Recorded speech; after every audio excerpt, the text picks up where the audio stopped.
My name is Grace Mitchell, and I'm 19 years old. 10 years ago, my parents made a decision that would shatter my world and reshape everything I thought I knew about family, love, and the true meaning of abandonment. They left me with my grandmother when I was 9. Not for a weekend, not for a summer, but forever. They vanished completely from my life, never calling, never writing, never sending a single dollar.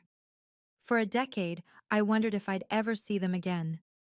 Then, 3 weeks ago, my beloved grandmother passed away, leaving behind a shocking $10 million inheritance from my grandfather's pharmaceutical company.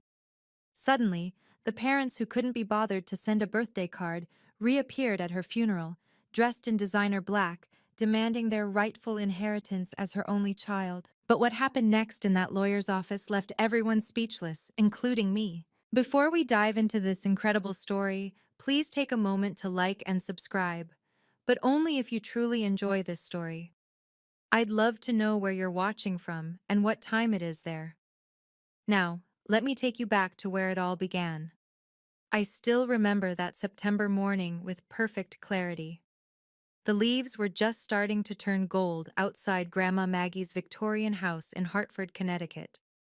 My parents, Robert and Linda Mitchell, had been talking in hushed tones for weeks about a big opportunity in Singapore.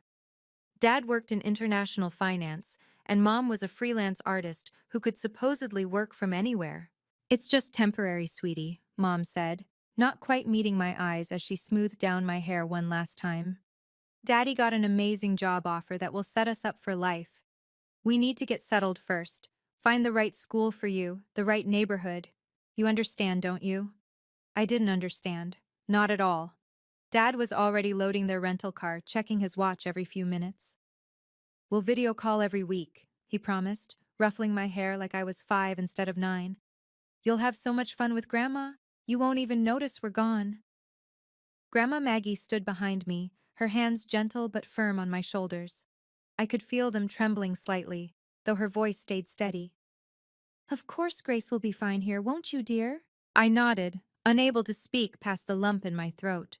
"We'll be back before you know it," Mom said, already backing toward the car. "Maybe by Christmas, Easter at the latest." They drove away without looking back, not once. Grandma held me as I sobbed on the porch, whispering into my hair, "It's okay, my darling. I'm here. I'll always be here." Little did I know, she was already documenting everything: the date, the time, their promises, and most importantly, what they didn't take with them: me. Christmas came and went. No call, no card, nothing. Easter passed the same way. Then my 10th birthday. Then another Christmas. The video calls they promised never happened. The letters I wrote them through Grandma's old address book contacts returned unopened. By the time I turned 11, I'd stopped watching for the mailman. By 12, I'd stopped flinching when the phone rang. By 13, when classmates talked about their parents, I'd learned to say mine worked overseas and change the subject quickly. Grandma never complained, but I saw the bills piling up. She'd retired from her part-time job at the local pharmacy to raise me, living off her modest pension.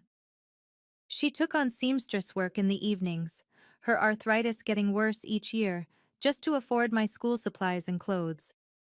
"Why don't they at least send money?" I asked her once, finding her asleep at her sewing machine at midnight. She looked at me with those wise gray eyes and said something I'll never forget.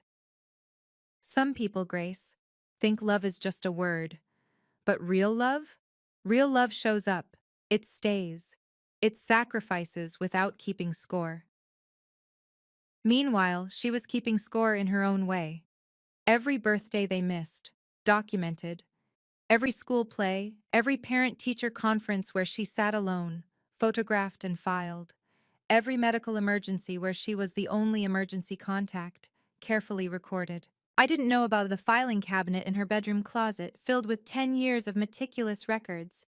I didn't know about the private investigator she'd hired with her savings to track them down.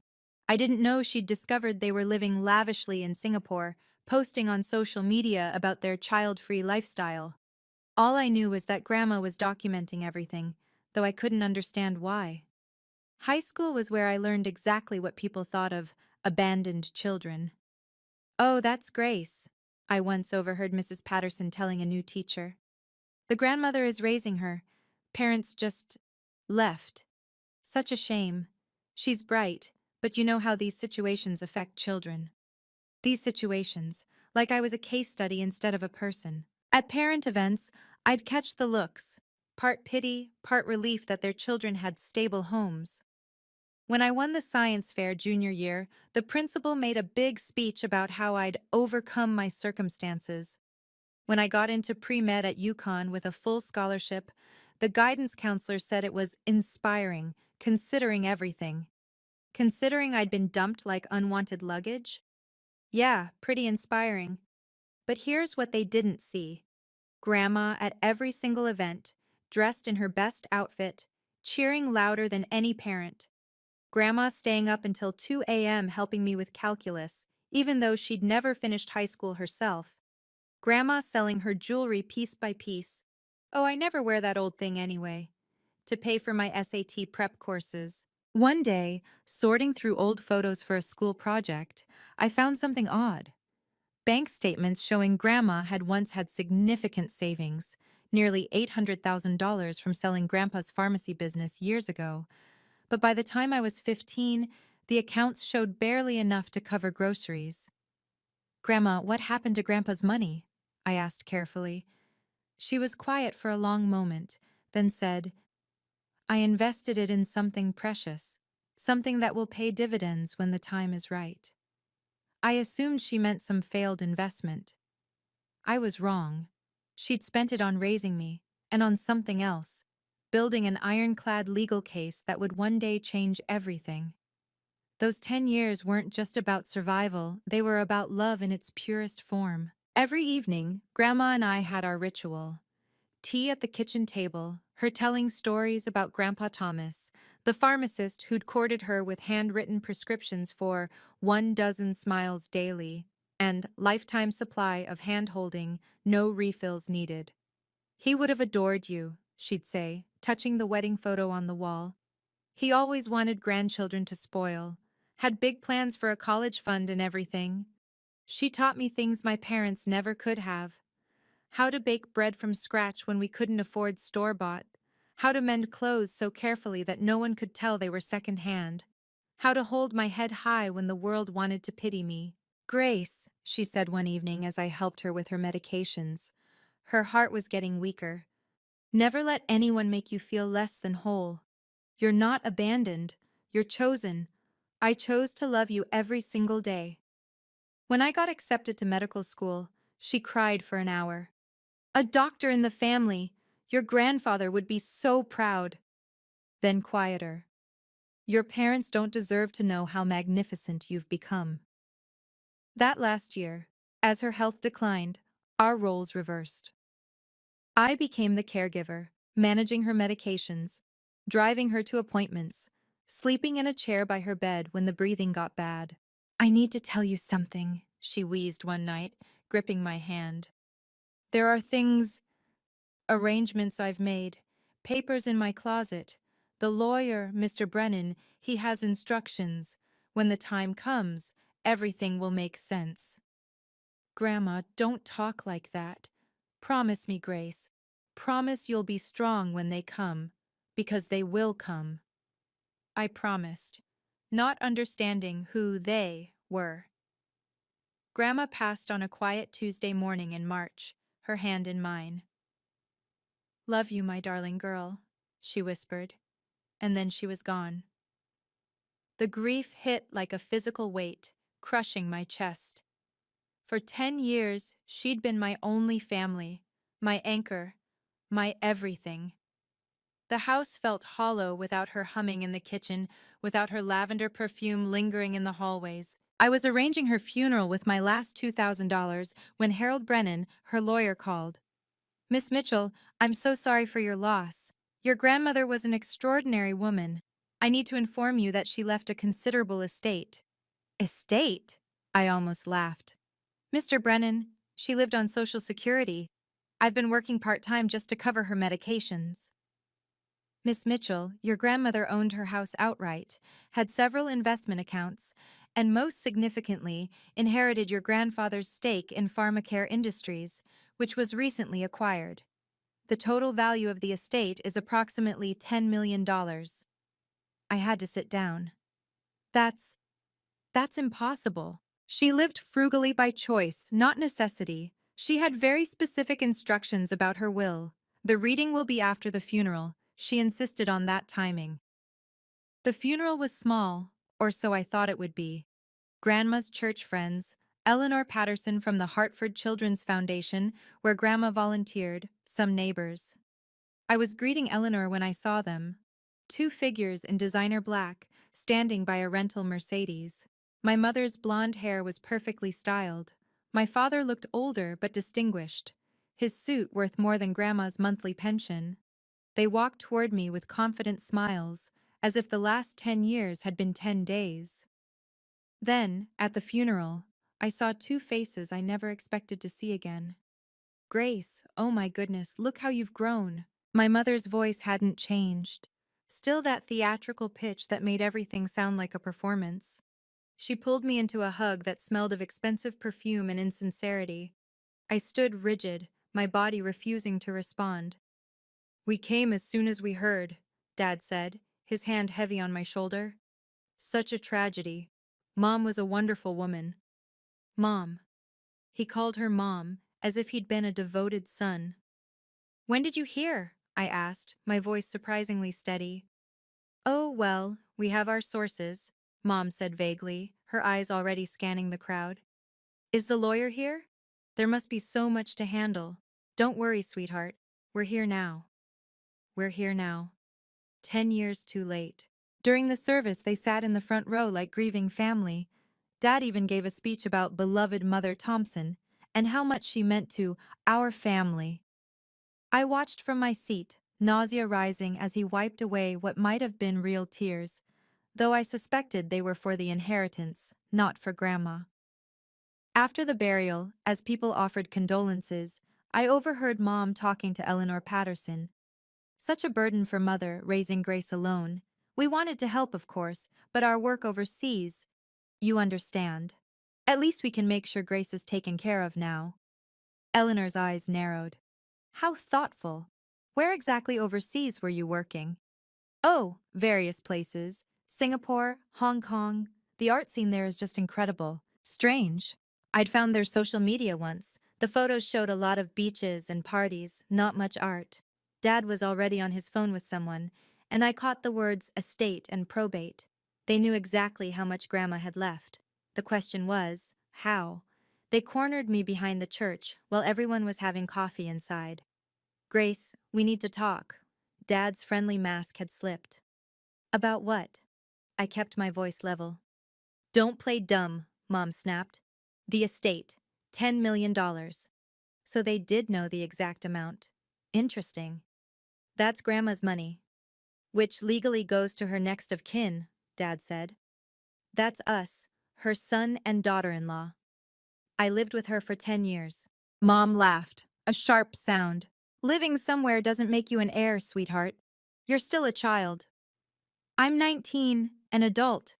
Barely, Dad said. Look, Grace, let's be practical. You're a college student. What do you know about managing money? I managed Grandma's medications and household for 3 years. That's not the same as handling millions. His tone turned condescending. We're trying to protect you here. From what? From making mistakes, from gold diggers, from yourself. Mom stepped closer. You'll get something, of course. Maybe enough for medical school. But the bulk needs adult management. Your management? We're your parents, Dad said, as if that meant something. Are you? The words slipped out before I could stop them. The silence stretched taut. What's that supposed to mean? Mom's voice went dangerously quiet. Nothing. I need to get back inside. Dad grabbed my arm. Not hard, but firm. The will reading is tomorrow. Don't make this difficult, Grace. We've already spoken to lawyers. So have I lied. He released me, but his eyes were cold. You're making a mistake. We're family. Funny how you remembered that when $10 million appeared. I walked away before they could respond, my heart pounding. Tomorrow, everything would come out. I just had to make it until tomorrow. If you've ever felt powerless against someone who only remembered you existed when they needed something, please leave a like. This story is about to show you the incredible power of patience and proper documentation. I know some of you might be screaming at your screens right now, telling me to confront them directly. But sometimes the best revenge isn't loud or dramatic. It's quiet, legal, and devastating. Drop a comment below. What would you do if family who abandoned you suddenly returned for money? And don't forget to subscribe if you want to see how justice gets served. Now, back to what happened next. The family vultures descended within hours. Grace, dear, you need to think about this rationally. Aunt Patricia, Dad's sister who I'd met exactly twice, suddenly cared deeply about my well-being. Your parents made sacrifices to provide for their future. For your future. What sacrifices? They left me. To work abroad. Do you know how hard it is to maintain a marriage and career overseas? She clutched her pearls. They did what they thought was best. Uncle Marcus chimed in. Blood is blood, Grace. You don't turn your back on blood. Funny. They'd had no problem turning their backs on me. The chorus grew louder at the reception. Cousins I'd never heard from. Great aunts who always wondered what happened to little Grace. All singing the same song. Forgive and forget. Family first. Don't be selfish. She's being manipulated, I heard Mom tell them. Someone's poisoned her against us. Probably wants the money for themselves. Only Eleanor Patterson stood apart, watching quietly. When she approached me, her voice was gentle but firm. Your grandmother talked about you constantly, said you were the best investment she ever made. Investment? Her words. She also said you were stronger than you knew. Eleanor pressed a business card into my hand. If you need anything, anything at all, call me. As she walked away, she paused. Your grandmother was a meticulous woman. She believed in documentation. Remember that tomorrow. That night, alone in Grandma's house, I found myself in her room. The filing cabinet in her closet seemed to pulse with significance, but I didn't open it.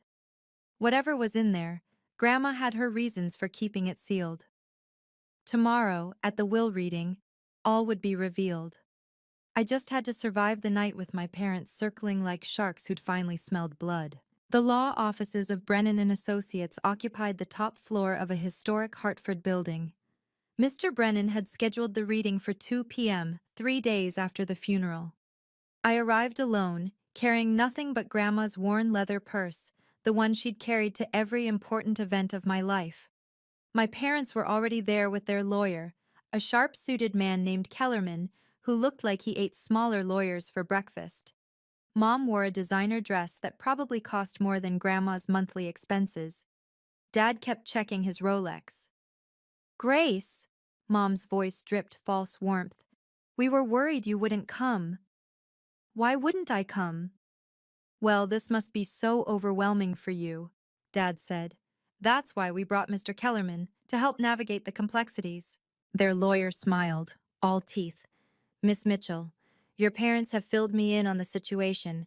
10 years is a long time, but legal relationships don't simply dissolve. Interesting perspective, I said, taking a seat across from them. The room filled gradually. Eleanor Patterson arrived, nodding to me warmly.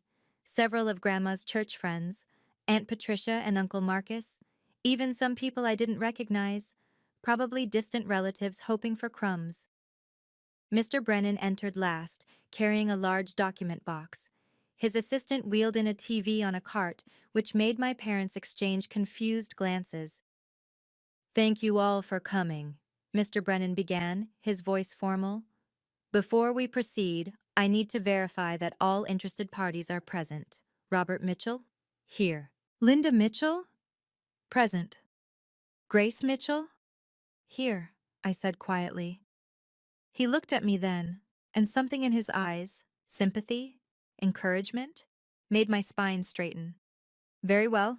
Mrs. Thompson left very specific instructions for these proceedings. He opened the box. But first, there's something she wanted everyone to see. My mind drifted back to all the times Grandma had hinted at something bigger. There was that day 5 years ago when I'd found her in the study with a video camera, recording something. She'd quickly closed it when I walked in, saying she was preserving memories for posterity. Grandma, you sound like you're planning something, I'd teased. Every good general plans for all contingencies, she'd replied, which was odd since Grandma had never been military. Then there were the meetings with Mr. Brennan that increased in frequency over the last 2 years. Estate planning, she'd say vaguely when I asked. Making sure everything's in order. The filing cabinet in her closet. I'd helped her move it once, and it was surprisingly heavy. Important papers, she'd said. Insurance documents, birth certificates, that sort of thing. But the way she'd said it, carefully casual, made me wonder. Eleanor Patterson's words echoed. Your grandmother was a meticulous woman. Now, watching Mr. Brennan carefully arrange documents on the table, I noticed several thick folders labeled with dates going back 10 years. My parents hadn't noticed. They were too busy whispering with their lawyer about undue influence and mental capacity. Mr. Brennan, Dad said suddenly, before we proceed, we should establish that my mother was of sound mind when this will was created. Oh, absolutely, Mr. Brennan replied, with a slight smile. Mrs. Thompson took great care to ensure everything was ironclad. She had mental capacity evaluations done annually for the past 5 years. Would you like to see them? Dad's face tightened. That's thorough. Your mother was nothing if not thorough, Mr. Mitchell. She believed in being, as she put it, prepared for all eventualities. Mom shifted uncomfortably. What's with the TV? All in due time, Mrs. Mitchell. All in due time. While Mr. Brennan prepared his documents, my parents launched their campaign. It's been so hard, Mom told the room, her voice catching dramatically. Being away from family, we sent money every month, you know. Mother just... She was too proud to accept it. I bit my tongue so hard I tasted blood. She always was stubborn, Dad added, playing the grieving son. We begged her to let us help with Grace, but she insisted she could manage alone. Such a shame, Aunt Patricia murmured. All those years of misunderstanding. We even tried to bring Grace with us initially, Mom continued, warming to her fiction. But Mother threatened legal action, said we were unfit parents for wanting to pursue our careers. That was new, creative, but completely false. We have the bank records, Dad said, pulling out his phone. Wire transfers we attempted, all returned. I wondered how much they'd paid someone to fabricate those. Eleanor Patterson spoke up. Strange. Maggie never mentioned receiving any money. As I said, she was proud, Mom snapped. Too proud for her own good. We lived in a tiny apartment in Singapore, Dad said, his voice thick with emotion. Saving everything to send home, living on ramen while Mother sat on millions. Several relatives murmured sympathetically. The narrative was working. The prodigal son and his wife, sacrificing overseas while the stubborn matriarch kept their child from them. We just want what's fair, Mom said, dabbing at her eyes, to honor Mother's memory and make sure Grace is taken care of properly. Mr. Brennan cleared his throat. If we're quite finished with the preliminaries, perhaps we should proceed with Mrs. Thompson's actual wishes. Of course, Dad said magnanimously. We're ready to hear Mother's will. They were so confident, so sure. They had no idea what was coming. The room arranged itself like a courtroom, my parents and their lawyer on one side, me sitting alone on the other. Eleanor positioned herself neutrally in the middle, while the relatives filled the remaining seats like an eager jury. Mr. Brennan's assistant finished setting up the TV, connecting a laptop with practiced efficiency. The document box sat open, revealing colored tabs and multiple sealed envelopes. This will reading is being recorded for legal purposes, Mr. Brennan announced, pointing to a small camera in the corner. Mrs. Thompson insisted on complete transparency. Recording? Mom's voice pitched higher. Is that necessary? Mrs. Thompson's instructions were very specific, Mrs. Mitchell. Everything must be documented. Their lawyer, Kellerman, leaned forward. My clients have no objection to recording. They have nothing to hide. The irony of that statement hung in the air. Mr. Brennan pulled out a sealed envelope marked Last Will and Testament in Grandma's careful handwriting. But he set it aside, reaching instead for a folder labeled Supporting Documentation. Before we read the will itself, Mrs. Thompson requested that certain context be established. Context? Dad frowned. What kind of context? You'll see momentarily. First, I must verify. Mr. and Mrs. Mitchell, you maintain that you are the legal parents of Grace Mitchell? Of course we are, Mom said indignantly. What kind of question is that? A necessary one, and you claim rights as next of kin to Margaret Thompson's estate? As her only son and daughter-in-law, yes, Dad confirmed. Mr. Brennan made a note. I see. And Miss Grace Mitchell, you were raised by Mrs. Thompson from what age? 9 years old, I said clearly. And your parents' involvement during those years? Before I could answer, Dad interrupted. We've already explained the situation. Of course. Well then, let's begin with Mrs. Thompson's video message. Before Mr. Brennan could start the video, Dad stood up. Wait, we need to address something first. His voice commanded the room's attention. My wife and I have concerns about undue influence. Robert, sit down, Mr. Brennan said calmly. No, this needs to be said. Dad turned to face the room.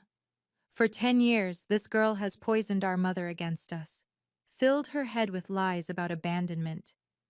Lies? I couldn't help myself. Yes, lies.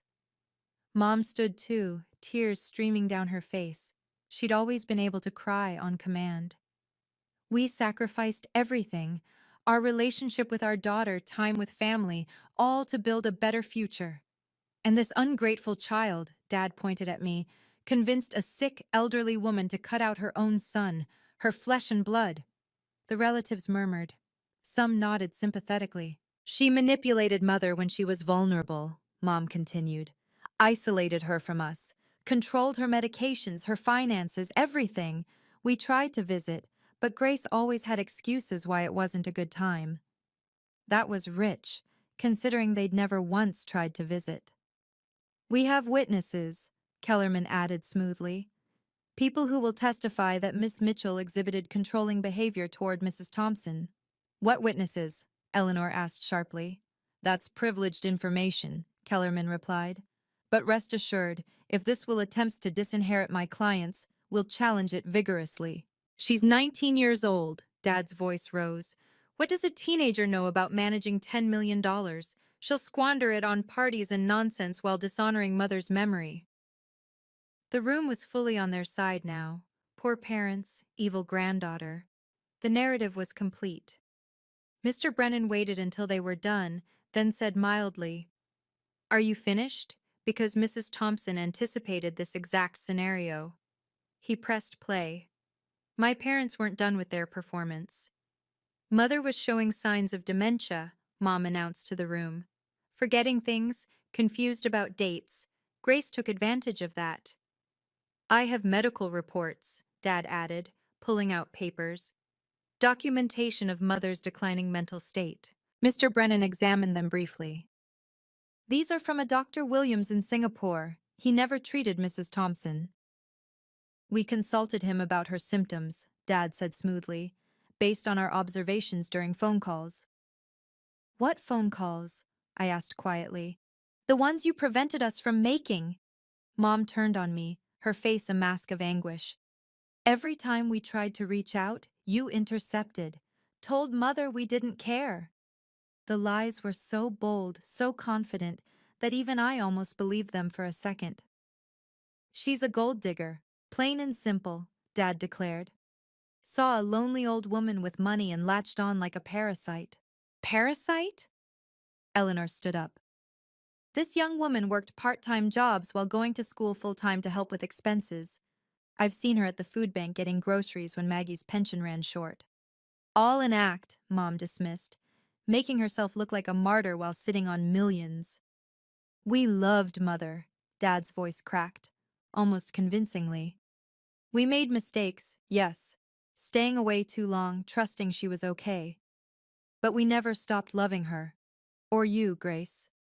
He looked at me with what might have been genuine emotion. We're your parents. Whatever poison Mother put in your head, we're still your parents. And we're here now. Here for the money, I said.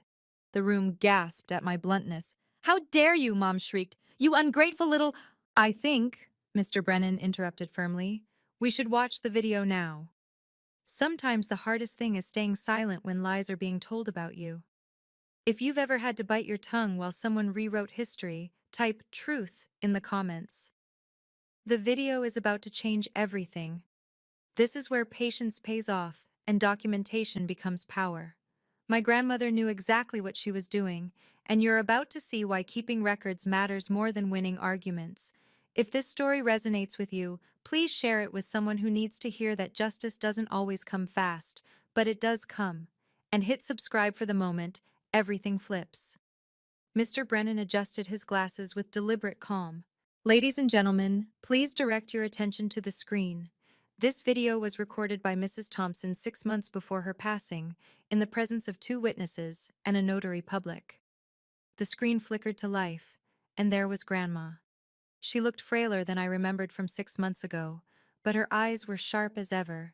She sat in Mr. Brennan's office wearing her favorite purple cardigan, the one I'd gotten her for Christmas. Hello, everyone, Grandma's voice filled the room. If you're watching this, then I'm gone, and certain people have suddenly remembered I existed. My parents shifted uncomfortably. I want to be very clear about something from the start. I am of completely sound mind. Behind me are Dr. Sarah Henderson, my physician of 15 years, and Dr. Michael Chang, a psychiatrist who has evaluated me monthly for the past year.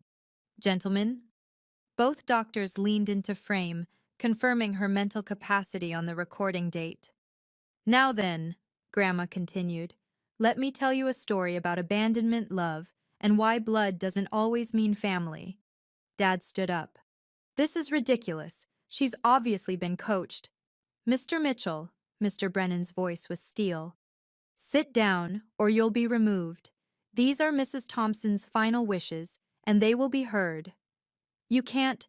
Security is standing by outside. Your choice. Dad sat, his face flushed with anger. Grandma's image waited patiently, as if she'd known there would be an interruption right there. Robert, if you're watching this, you just tried to interrupt, didn't you? Some things never change. A sad smile crossed her face. Now, let me tell you about September 15th, 2014, the day my son abandoned his daughter on my doorstep. Grandma's face on the screen was calm but determined. On September 15th, 2014, Robert and Linda Mitchell brought their 9-year-old daughter to my home. They said it was temporary, just a few months while they established themselves in Singapore. The room was silent except for the hum of the air conditioning. What they didn't tell me was that 3 days earlier they had signed legal documents surrendering their parental rights to Grace. I have those documents here. She held up a folder, and the camera zoomed in on the label. Voluntary Termination of Parental Rights, September 12th, 2014. My mother gasped. That's not— we never— Quiet, someone hissed. Grandma continued. They needed both parents' consent to place Grace for adoption through the state. Instead of going through with the adoption, they left her with me and disappeared. They assumed I'd never find out about the paperwork. But I did find out. Mr. Brennan helped me track down the records. Robert, Linda, you legally abandoned your daughter. You're not her parents anymore, haven't been for 10 years. The room erupted. My parents were both shouting, their lawyer frantically flipping through his papers. The relatives were talking over each other in shock. That's impossible, Dad roared. We never signed anything like that. On screen, Grandma seemed to anticipate this too.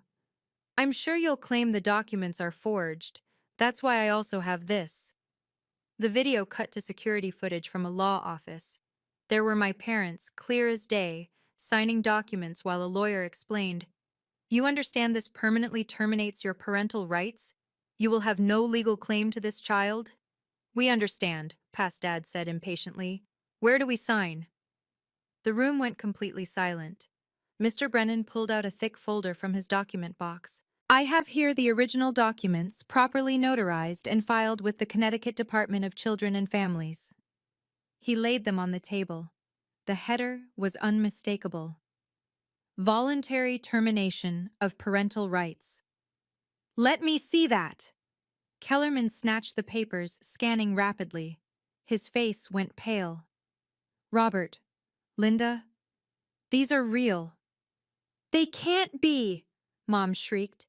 "We were told it was temporary guardianship." "You were told exactly what it was," Mr. Brennan said calmly. "I have the transcript from the hearing.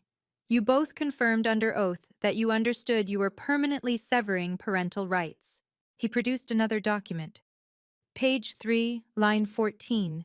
Judge Martinez asks, "Mr. Mitchell, do you understand that this action is permanent and irrevocable?" Your response? "Yes, Your Honor, we understand." Dad's lawyer was frantically reading, looking for a loophole. This is ironclad. They have no parental rights. Haven't for a decade." "But we're still her blood," Dad protested. "We're still Mother's next of kin." "Actually," Mr. Brennan said, "that brings us to an interesting point. Mrs. Thompson legally adopted Grace in 2016. Another document appeared.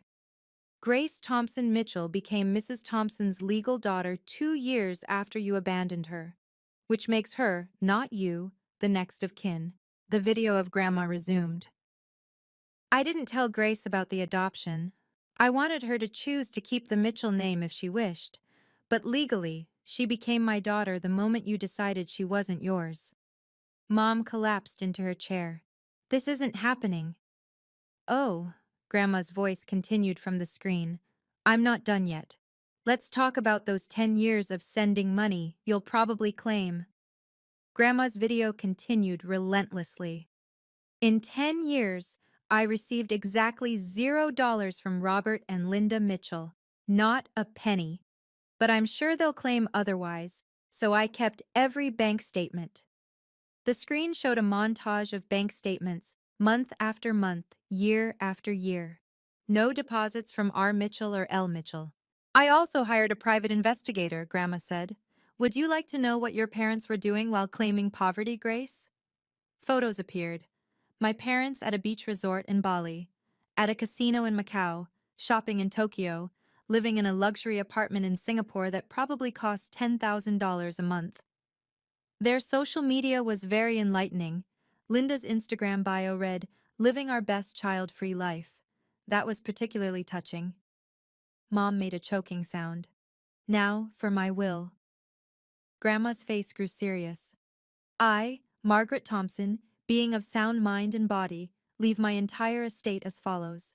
To my beloved daughter Grace Thompson Mitchell, the house, all investment accounts, and the proceeds from the sale of Pharmacare Industries, totaling approximately $10 million. To Robert Mitchell and Linda Mitchell, $1 each. This is not an oversight. This is deliberate. You abandoned your daughter, and this is $1 more than you deserve. To the Hartford Children's Foundation, directed by Eleanor Patterson, $2 million from my estate, to be administered by Grace when she reaches 21. To various charities listed in Appendix A, $500,000. Mr. Brennan looked up.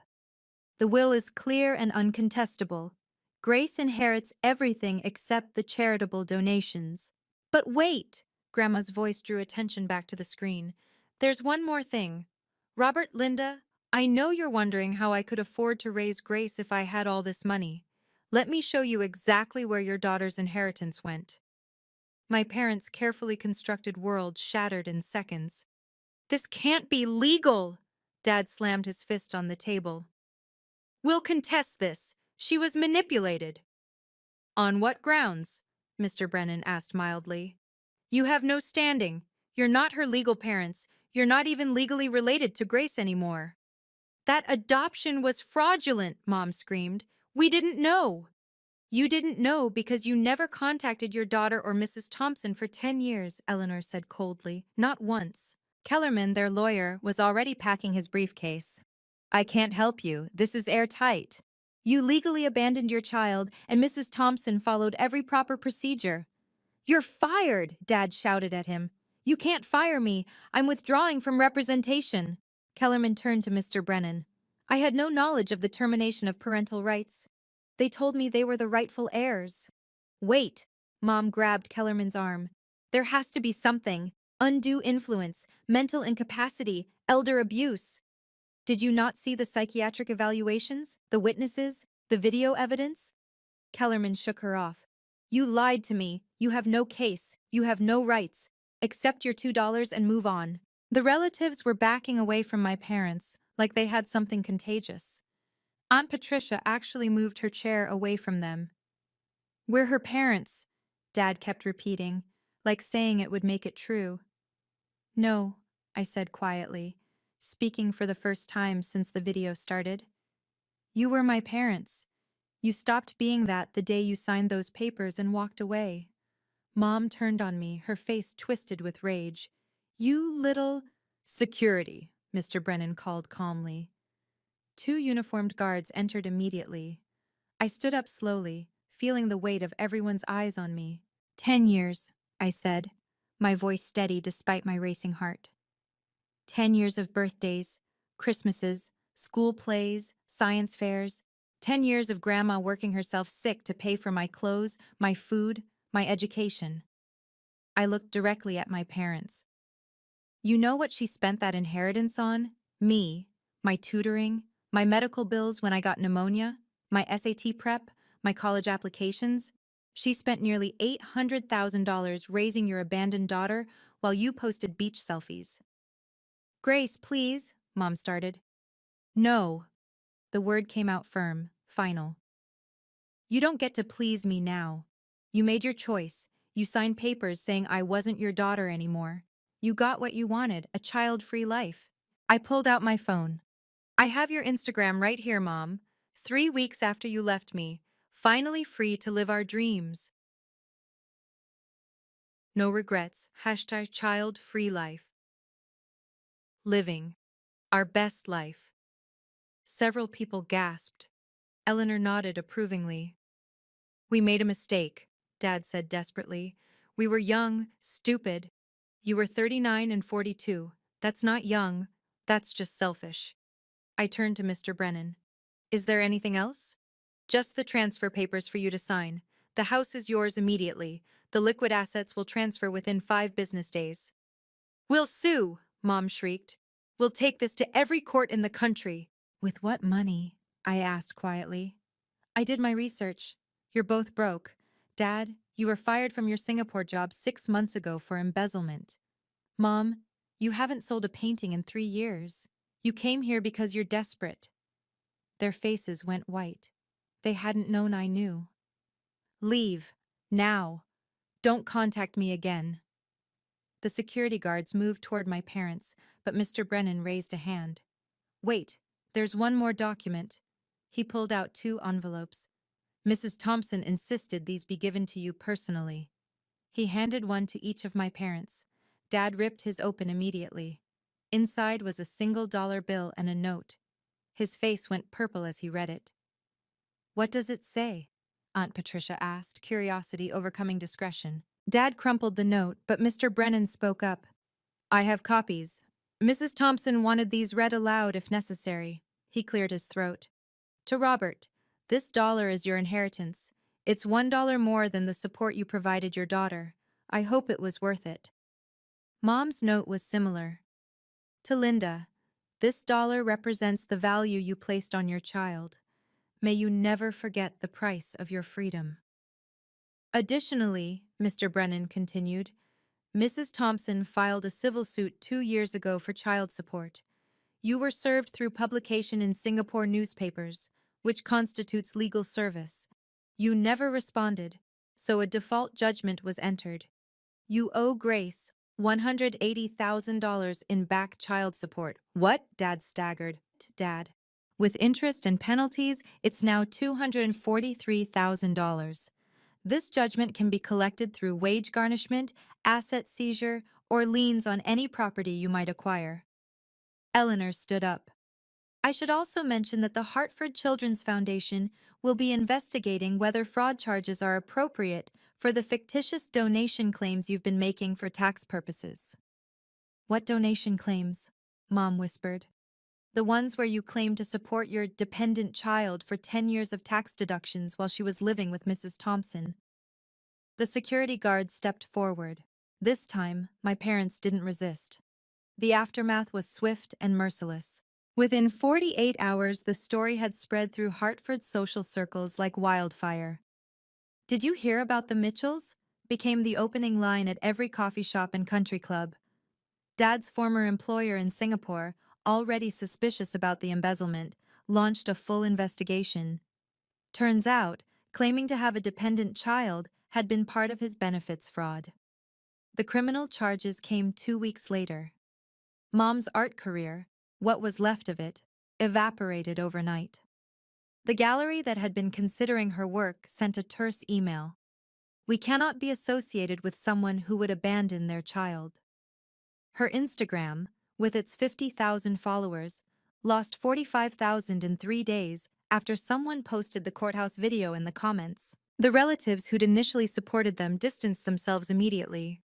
Aunt Patricia sent me a Facebook message. I had no idea, Grace. Your grandmother was a saint. I'm so sorry. I didn't respond. Uncle Marcus was more direct. They're not welcome at family gatherings anymore. What they did was unforgivable. But the real blow came when their landlord in Singapore contacted them. Turns out, they'd been living on borrowed time, 3 months behind on rent. Without the inheritance they'd counted on, they had 30 days to vacate. They tried selling their story to tabloids, claiming I'd manipulated Grandma. But Mr. Brennan sent cease and desist letters, and when journalists saw the termination papers and the video, no one would touch it. Last I heard, they were living in a studio apartment in New Jersey, both working minimum wage jobs. Mom as a grocery store cashier, Dad in a call center, the same jobs Grandma had worked to raise me. Karma, as it turns out, keeps excellent records. I graduated from medical school last month, 3rd in my class. The money Grandma left me paid for everything: tuition, books, the apartment near campus. But more importantly, it let me focus on what mattered: becoming the doctor she always believed I could be. I chose pediatrics, specializing in children from difficult family situations. Every day, I see kids who remind me of 9-year-old me, confused, abandoned, wondering what they did wrong. I tell them what Grandma told me. You're not broken, you're not unwanted, you're just with the wrong people right now. The Margaret Thompson Foundation, which I established with part of the inheritance, has provided full scholarships to 53 abandoned or foster children so far. Each one gets not just money, but mentorship, counseling, and what Grandma called aggressive believing in their potential. Eleanor Patterson helps run it. She told me once, your grandmother would burst with pride seeing this. I kept Grandma's house exactly as it was, except for one room. Her sewing room is now my study, where I keep all her documents, the evidence of love she collected for 10 years. Sometimes I read through them. Every receipt for my school supplies, every photo from events my parents missed, every report card she proudly saved. The filing cabinet that once held termination papers and bank statements now holds acceptance letters from the kids our foundation has helped. 53 so far, each one a victory over abandonment. Dr. Henderson, Grandma's physician, sent me a letter recently. Your grandmother once told me Grace would heal more than just bodies. She'd heal families. She was right, wasn't she? She was right about everything. I still live in her house, still drink tea from her favorite cups, still hear her voice when I'm facing something difficult. Grace, darling, dignity isn't about what others think. It's about knowing your worth. I know it now. Family, I've learned, isn't about DNA or legal documents. It's about who shows up. Grandma showed up every single day for 10 years. She showed up to school plays, where she was the oldest person in the audience. She showed up to parent-teacher conferences, with her arthritis making every step painful. She showed up at 2 a.m. when nightmares about abandonment woke me screaming. My parents? They showed up when $10 million was on the table. The foundation has taught me something else. Chosen family is everywhere. Eleanor, who started as Grandma's friend, is now mine. She's the one I called when I got into medical school, when I passed my boards, when I needed someone to remind me I was enough. Mr. Brennan still sends birthday cards every year with the same message. Your grandmother's greatest investment continues to pay dividends. The families we help through the foundation have become a network of support. Last Thanksgiving, 17 scholarship recipients came to Grandma's house for dinner. We cooked her recipes, told stories about overcoming abandonment, and nobody asked, "Where are your real parents?" We knew. Real parents don't need biology. They need to be present. I've forgiven Robert and Linda Mitchell, not for them, but for me. Forgiveness doesn't mean forgetting or allowing them back into my life. It means I don't carry the weight of their choices anymore. They have to live with what they did. I get to live with what Grandma did. Loved me unconditionally, fought for me legally, and made sure I'd never need them again. Sometimes people ask if I regret not having parents. I tell them I had the best parent imaginable. She just happened to be called Grandma. Love isn't about titles, it's about actions. And for 10 years, every single day, Grandma's actions said, "You are worthy, you are loved, you are mine." The letter arrived on the anniversary of Grandma's death. No return address, but I recognized Mom's handwriting immediately. Inside, 3 pages of excuses, justifications, and one repeated phrase: "We've changed." They wrote about their struggles, their poverty, their regrets, how Dad's criminal charges had been dropped to misdemeanors, how Mom was finding herself through meditation, how they'd joined a church and were working on forgiveness. "We know we hurt you," the letter said, "but we're still your parents. Biology doesn't just disappear. We want to make amends, to be the family we should have been." They included a photo, them looking older, grayer, standing in front of a tiny apartment with forced smiles. On the back, "We're ready to be parents now." Eleanor was with me when I read it.